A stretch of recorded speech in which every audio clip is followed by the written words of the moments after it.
He walked into the room with certainty in his voice and challenge in his eyes.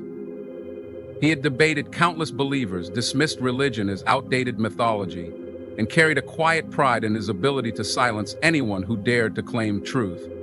For him, faith was weakness and religion was a crutch. But something about Islam lingered in the back of his mind, not because he believed in it, but because he couldn't fully dismiss it. He had heard things, seen things, and read scattered lines from the Qur'an that made him pause. Yet his pride always stepped in. So this time, he decided to go further. Face to face, one-on-one. He challenged a Muslim directly. Prove to me that Islam is the truth. He expected a reaction, maybe defensiveness, maybe a fiery sermon, or perhaps a quote-heavy response that he could easily dissect. But what he got was entirely different. The Muslim man didn't raise his voice. He didn't argue. He didn't try to impress. Instead, he looked him in the eye and said calmly, "Are you looking to prove Islam wrong, or are you actually looking for truth?" That single question disarmed him. No one had ever asked him that. Not in that way. It felt like the conversation had shifted. It was no longer about who wins. It was about what's real. The Muslim man continued, not with arguments, but with reflections. He spoke about purpose, about the one creator, about a message, unchanged for over 1,400 years. He explained that Islam isn't a religion of blind faith, but one that invites deep thinking, questions, and self-reflection. He quoted verses from the Qur'an that weren't dramatic or mystical, but calm and rational. Then do they not reflect upon the Qur'an? If it had been from other than Allah, they would have found within it much contradiction. These words didn't shout, they invited. And for the first time in a long time, he listened. Not to win, but to understand. He began to realize that the confidence of the Muslim didn't come from emotion. It came from certainty. Not the kind built on inherited beliefs, but the kind that grows from study, prayer, and peace. There was something different here. Something quiet but powerful. The man didn't try to convert him, didn't push him, didn't even ask him to agree. He just said, "If you're really searching, open the Quran alone and read with sincerity. Ask God if He exists to guide you." That was it. No pressure, no tricks, just a sincere invitation. Later that night, he did just that. Alone, with no one to impress and no one to argue with, he opened the Quran. He read slowly, verse by verse. Some lines puzzled him, some comforted him, but one verse caught him completely off guard. "We will show them our signs in the horizons and within themselves until it becomes clear to them that it is the truth." He sat still for a long time. Something shifted, something cracked open inside him. A wall that had stood tall for years began to tremble. For the first time, he wasn't trying to prove anyone wrong. He was beginning to wonder if he had been wrong all along. This wasn't the end of his journey. It was the start of something new, something deeper. The man who once challenged Islam with pride was now challenged by Islam with truth. The questions he once threw at others were now echoing within himself, and the answers he had always dismissed were starting to feel real. It's strange how one calm conversation, one sincere response, one powerful verse can do what years of arguments never could. He came to break someone's faith. He had spent years believing that religion was just a tool used by the weak, a system of control for those who couldn't think for themselves. Islam, to him, was no different, just another belief system clinging to ancient rituals and unproven claims. So when he finally got the chance to meet a practicing Muslim, he didn't hold back. With confidence and even a hint of mockery, he said, "Prove to me that Islam is the truth." He wasn't asking because he was genuinely curious. He wanted to win. He wanted to corner the Muslim in a debate, make him stumble and walk away feeling victorious. But he didn't know that this encounter would be unlike any other. The Muslim man didn't flinch. He didn't react with emotion or panic. Instead, he smiled gently and asked one simple question in return. "Do you truly want the truth, or do you just want to argue?" That single question pierced through the man's pride. For a moment, he hesitated. He wasn't used to being questioned like that, especially not with such calmness. Most people would jump into defense mode, but this man remained peaceful, composed, almost like he wasn't trying to win anything at all. It was the first sign that this conversation would not go how he expected. Instead of launching into a list of miracles or theological arguments, the Muslim man shared something personal. He spoke about how Islam changed his life, not just externally, but internally. How it gave him direction, peace, and clarity when nothing else made sense. He explained that Islam isn't about blind belief, but about conscious submission to the truth. It's not about proving something to me, he said. It's about you being honest with yourself. This wasn't arrogance, it was sincerity. The conversation shifted. The skeptic found himself listening more than speaking, not because he was convinced yet, but because he felt something unusual: respect. The Muslim's words weren't coded in superiority or ego. They were soft but solid, not defensive but deeply confident. For the first time in his life, the man felt like he wasn't being preached to. He was being invited, not to join a religion, but to question everything he thought he knew. And that invitation planted the first seed of change. Without a single argument being won or lost, he expected confrontation, but what he received was calm. The Muslim man didn't rush to answer with clever arguments or complicated theology. Instead, he asked, "Have you ever truly studied Islam for yourself, or just opinions about it?" That question was like a mirror. The man paused, realizing that most of what he believed about Islam came from the media, online debates, and hearsay, not from reading the Qur'an or speaking to actual Muslims. He had never taken the time to go to the source. And here, standing before him, was someone who wasn't defending Islam like a lawyer in a courtroom, but presenting it with peace, clarity, and composure. The Muslim's demeanor caught him off guard. There was no anger, no sarcasm, no attempts to win, just a steady voice and confident humility. He said, "Islam doesn't need shouting. Its strength is in its message, not in volume." Then he opened a pocket-sized Qur'an and pointed to a verse. "Say, bring your proof if you are truthful." Qur'an 2:11. He smiled and added, "Even the Qur'an challenges us to question and to think, not to follow blindly." That tone, that posture, that verse, it was all so different from what he expected. He had met preachers who attacked, debaters who provoked. But this Muslim simply shared. Instead of proving Islam with long lectures, the Muslim man turned the conversation inward. "What do you think your purpose is?" he asked. "Why do you think you exist?" The man hesitated. He had asked others those questions before, but never really asked himself. The calm, steady presence of this Muslim didn't force belief, but it opened a door. And sometimes, a quiet door is louder than 1,000 speeches. He left that conversation disturbed, but not in a negative way. He was disturbed because something peaceful had shaken him. The calmness of the Muslim man wasn't weakness, it was rooted in certainty. And for the first time, he began to realize, maybe the truth doesn't always scream. Sometimes it whispers, and only the sincere hear it. That day, he didn't walk away with all his questions answered, but he walked away with something more important: the willingness to seek. He had come prepared with arguments, scientific contradictions, historical claims, moral questions, all neatly arranged in his mind like a courtroom cross-examination. But what disarmed him wasn't a stronger argument, it was simplicity. The Muslim man responded not with long-winded theological jargon, but with clarity and sincerity. "Islam doesn't shy away from logic," he said. "In fact, it invites it." That was the first time he had heard a religious person say that. The man went on, "Islam is not afraid of your questions, it welcomes them. In fact, the Qur'an itself challenges its readers to reflect, think, and question.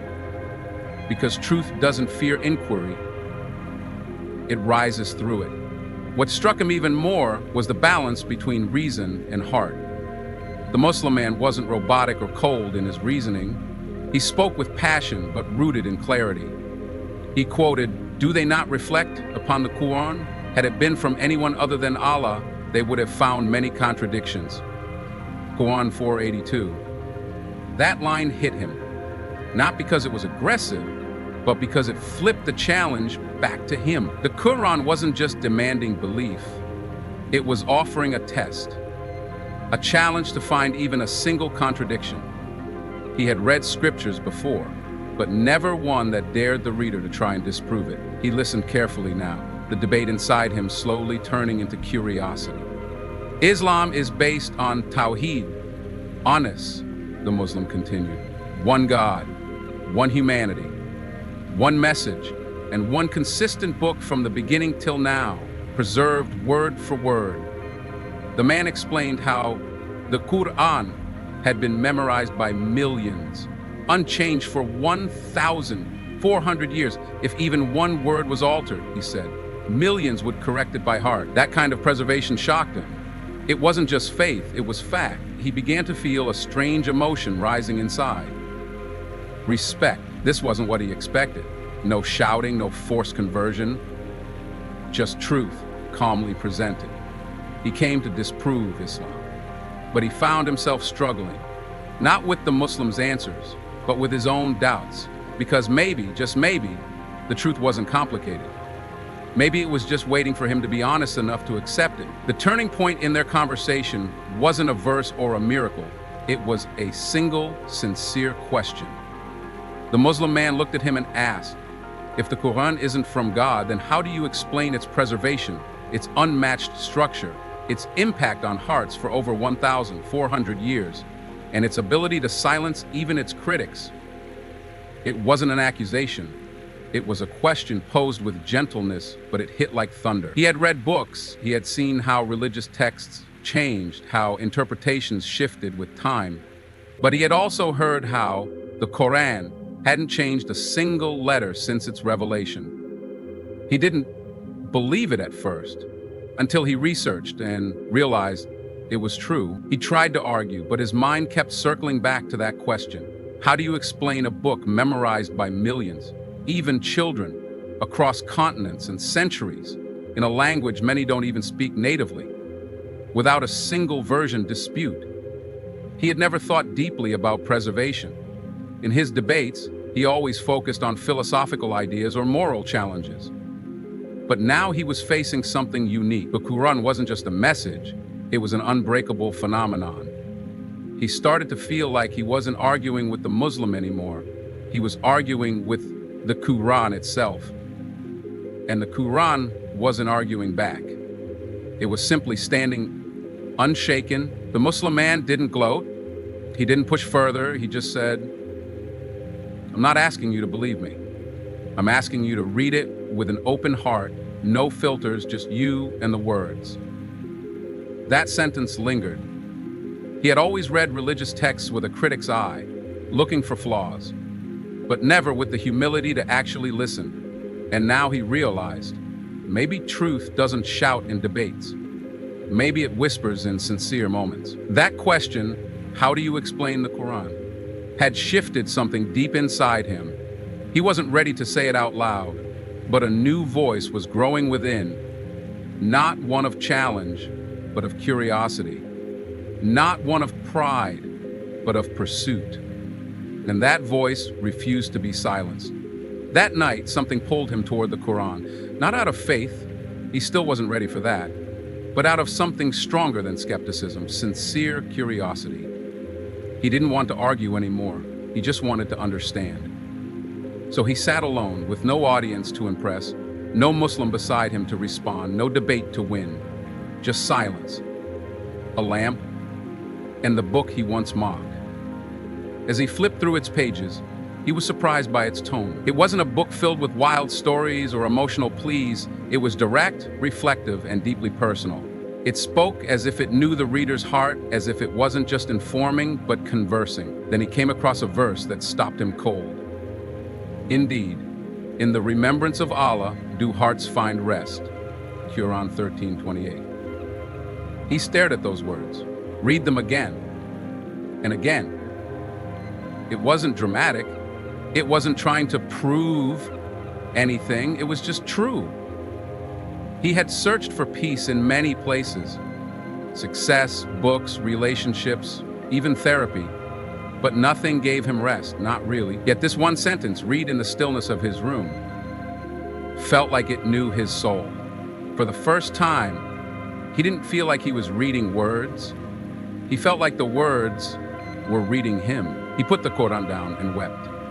Not from sadness, not from fear, but from a strange mix of relief and realization. All his life, he had run from religion, from God, from anything that asked him to submit. He thought submission meant weakness, but now, for the first time, he realized maybe submission to truth is the greatest strength. Maybe the reason he had never found peace was because he had never truly listened. He had always shouted, always argued, always tried to dominate. But peace doesn't enter through noise, it enters through surrender. That night, he didn't become Muslim, but his heart softened in a way it never had before. He saw the Qur'an not as a book to defeat, but a message to reflect on. And that verse, so simple, so short, echoed in his mind like a quiet thunder. Hearts find rest. He had never felt it before, but now he wanted more. He returned a few days later, but this time he was different. The sharp tone was gone. The challenge in his eyes had faded. He sat down, looked at the Muslim man, and quietly said, "I still have questions, but I also have something I've never had before: peace." It wasn't a grand declaration of faith. He hadn't converted, but his heart had shifted from mocking to reflecting, from debating to listening, and most importantly, from pride to humility. He no longer came to argue, he came to understand. And that one change in attitude transformed everything. The Muslim man smiled. "That's how it begins," he said. "Islam doesn't demand blind submission. It invites you to open your heart. You don't have to know everything today. You just have to be honest about what you're feeling." That struck a deep chord. He realized that for years he had closed himself off to anything that didn't serve his ego. But now, for the first time, his soul was asking questions, and he was letting it. They spoke for hours, not in debate, but in dialogue. The Muslim shared stories from the life of the Prophet Muhammad, verses from the Qur'an, and personal experiences of how Islam brought peace to his life. And the man listened, not to reply, but to absorb. With every word, the walls around his heart crumbled. He wasn't forced, he wasn't pressured, he was simply invited to truth, to clarity, to connection. One moment stood out. The Muslim said, "You don't need to be perfect to seek truth, you just need to be sincere." Allah doesn't guide the smartest or the strongest, He guides the honest. That truth settled in his heart like a seed. He looked back at the journey, how he had once stood proud, demanding proof, expecting to break Islam. But instead, Islam had gently broken his arrogance. Not with force, not with fear, but with calm, logic, and truth. He walked away from that final meeting not with all the answers, but with something far more powerful. A heart that was ready, ready to seek, ready to submit, ready to believe. He came as a challenger, but he left as a seeker. And seekers always find.